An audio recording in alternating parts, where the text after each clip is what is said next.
Today I'm going to be showing you how you can build your own little monorail like this using Scrap Mechanic vanilla parts. If you've seen my big farm that we've got over here, you know that I use modded parts to build this stuff, and some people don't like that. Well, I'm going to show you that it is completely possible to build a monorail like this using just the vanilla parts. A little bit of a word of warning. Some of the parts that I use will look different because I've still got the modded stuff on. So, for example, the logic gate is going to look slightly different what I use to what you guys will have. But I can guarantee that the function is still exactly the same as it is in vanilla. As you can see, we're not going to be using an awful lot of anything, really. Logic blocks, controller, 2 push buttons, and just 4 suspension. 2 big, 2 small, and then 4 wheels, and this will get us good to go. As you can see, this works off this memory bit right here. We've got a button for go and a button for stop. The track is the diamond plate block, which you can get very easily out of a craft bot, and the corners that I've used here are just the small ramp pieces that you get from a warehouse raid. So everything here anybody can build as long as you get to the warehouse, because that's where you're going to get your ramps from. Easy, easy, easy. So let's start basically with the monorail itself. I'm going to use this mesh block just because it's nice and light. So I come up 2 blocks usually. I'll put my wheels on, and then I'll literally come down the other side. Now, the wheel width is how wide you have your monorail. So if you have it 1 wide, you use 1 tire. I would recommend doing at least 2 wide, just so it helps with the stability. But yep, 2 wide, 3 wide, etc, etc. Just the number of width of the blocks, number of tires. Then what we need to do is this is just going to help me be able to build things. So this isn't going to be in the final build. It's just going to let me get underneath over here. Okay, so now what we need is we use a diamond block for an example. Okay, so this is going to be here, but this is going to be where our rail is. So this red mark is where we're going to be running at our rail. What we need then is a wheel on this side on this block and a wheel on this side on this block to squeeze it in to stop this from bouncing out. So see, like you got here, you got this wheel on the right over here and this wheel on the left over here. These squeeze on these 2 pieces of suspension to kind of keep us as stable as we can be in vanilla on here. So with that in mind, you've got to go, okay, so what do I need? We need to come out and we need to come down. And you've got to think about this, because when you put your suspension in, you've got to put a block underneath your suspension, just so that you've got something to connect the wheel to. So we go suspension, bearing, wheel, and that has got plenty of room to squeeze us on. And what I'll do with the suspension is I'll turn it, I'll leave it where it is.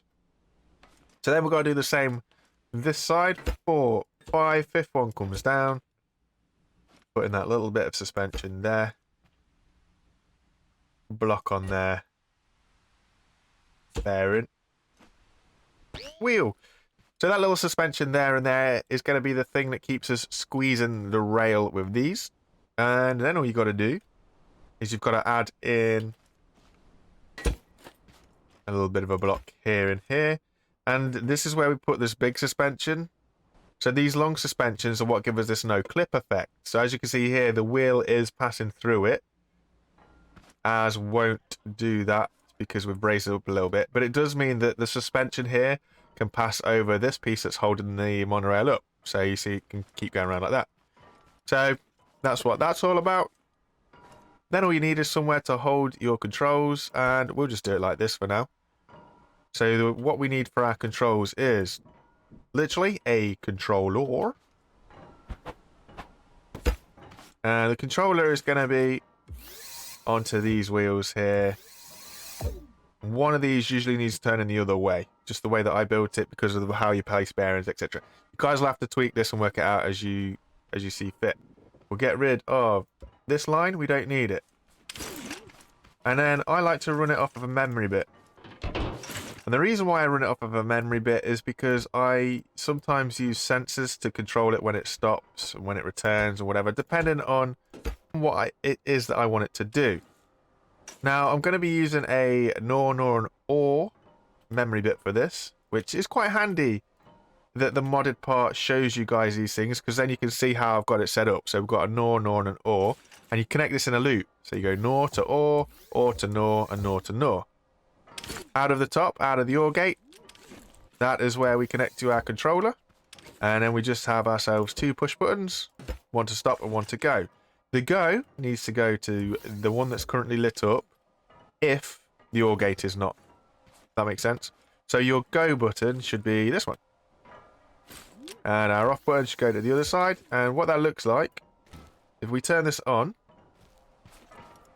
we push the on button, it turns the other NOR gate and the OR gate on. And if we turn it off, it turns it off. Cool? Cool. Into the controller. I was them up to 360, put them on loop. Speed is up to you. You can have it fast, you can have it slow. So, that works perfectly. It's crawling forwards. It's going the way that we want it to go. That, my friends, that's it. That's literally how you build the monorail cart.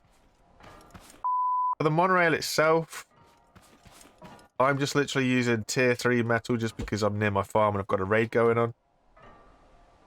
So, just give yourself a little bit of an out and then a little bit of an up.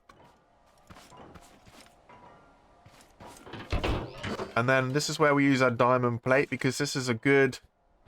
It's a lightweight material, but it's got quite a bit of friction. And you just lay this out here. And you just lay this out here. And that'll be our straight line. When it comes for corners, again, what I do is I'll start off with, okay, so I want it to be 2 that way.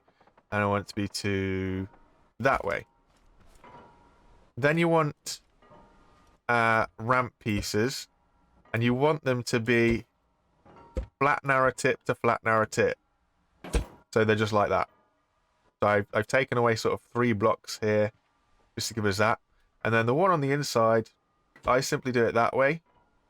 Just so that what you've got there is the long slope is in the direction of travel and the short slope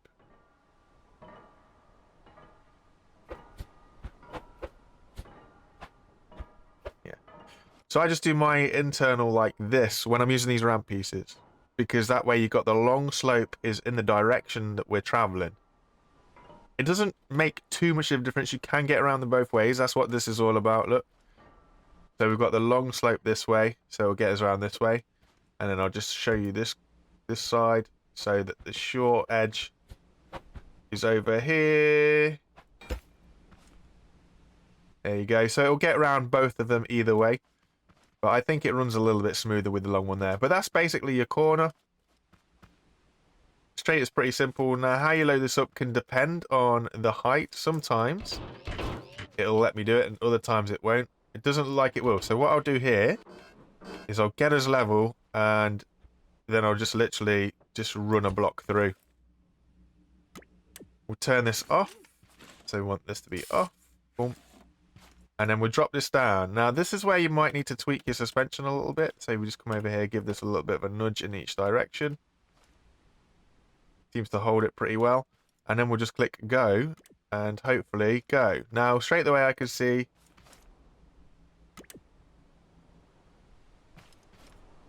these need to be a little bit looser.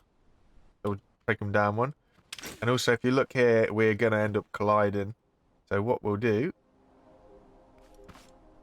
we'll just bring it onto the next one down here. Take this one out. And that should now see us through. Go back round. Turn it on. Collision works perfectly. And our monorail trundles round. Hopefully there's enough of a squeeze on the wheels here that will get us around the corner. But this is all what you need to test. Sometimes it'll flip itself out. Sometimes it'll work. Bada bing, bada boom. Works perfectly. And we can stop it before it falls off the end. Just to prove to you guys that this is totally possible in vanilla, using vanilla parts.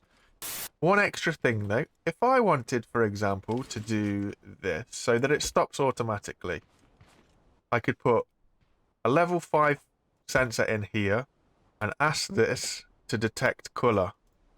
And we're going to say detect this middle red here. Then what I'm going to do is I'm going to get my paint gun, I'm going to get this red, and I'm going to spray this line red here.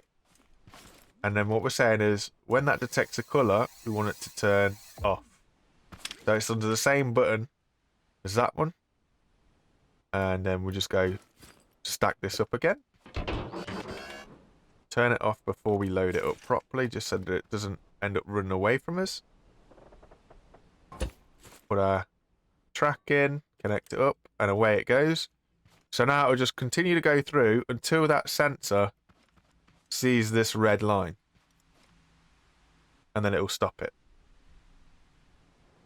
What you got to bear in mind with this, though, as you can see now, I've put that sensor on. We've added a little bit of weight to kind of the top front, so it is leaning a little bit. So when you build these things, you do have to be aware of where you're distributing the weight, because it obviously does and will pivot around it. Sensor saw the red line and it rolled back. The reason why it rolled back is because of the controller. The controller is set to go to 360. So obviously that red line isn't quite a 360-degree rotation, so it will roll itself backwards to the nearest 360. Really simple, really easy. You guys should have a go. Honestly, using the vanilla parts, it's not as difficult as what it might seem, and it is doable. Hope you enjoyed it, guys. Take it easy, and I shall see you next time. Bye for now. Bye, guys.